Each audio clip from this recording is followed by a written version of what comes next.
There was a country long time ago where the people would change a king every year. The person who would become the king had to agree to a contract that he would be sent to an island after his 1 year of being a king. One king finished his term and it was time for him to go to the island and live there.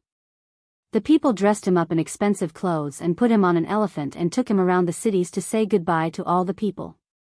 This was the moment of sadness for all the kings who ruled for 1 year. After saying farewell, the people took the king with a boat to a remote island and left him there. On their way back, they discovered a ship that had sunk just recently. They saw a young man who survived by holding on to a floating piece of wood. As they needed a new king, they picked up the young man and took him to their country. They requested him to be a king for a year. First he refused, but later he agreed to be a king. People told him about all the rules and regulations and that how he will be sent to an island after 1 year.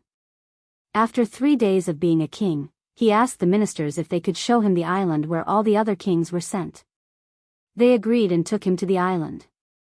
The island was covered with thick jungles and sounds of vicious animals were heard coming out of them. The king went little bit inside to check. Soon he discovered the dead bodies of all the past kings. He understood that as soon as they were left in the island, the animals came and killed them.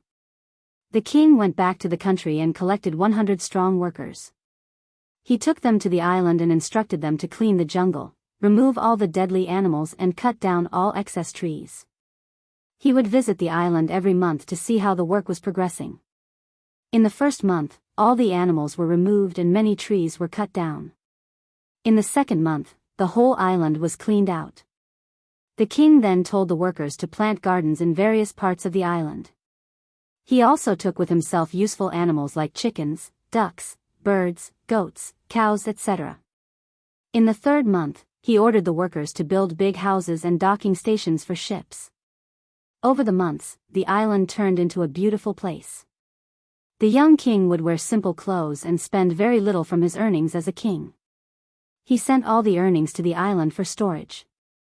When 9 months passed like this, the king called the ministers and told them, "I know that I have to go the island after 1 year, but I would like to go there right now."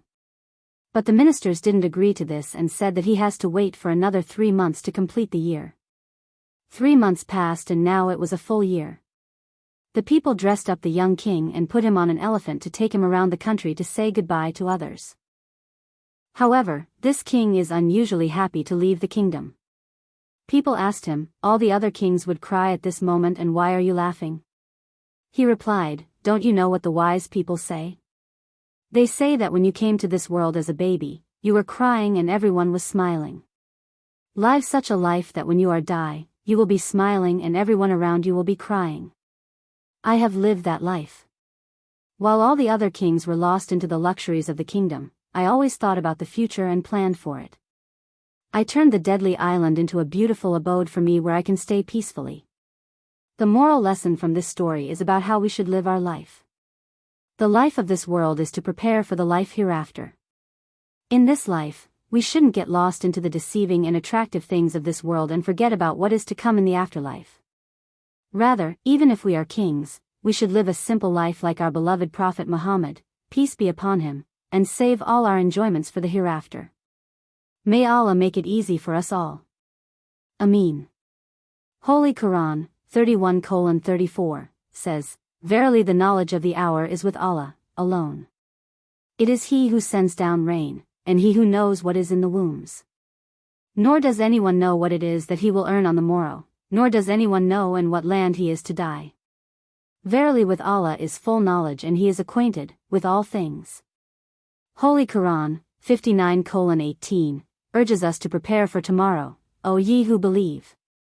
Fear Allah, and let every soul look to what provision He has sent forth for the morrow. Yeah, fear Allah, for Allah is well acquainted with all that ye do. Somebody asked Imam Hassan a.s., "Why are we reluctant to die? Why don't we like death?" "Because," replied the Imam Hassan a.s., "you ruined your next world and developed this one. Naturally, you do not like to be transferred from flourishing to decline." If you enjoy this video, be sure to like, share and subscribe for more videos like this.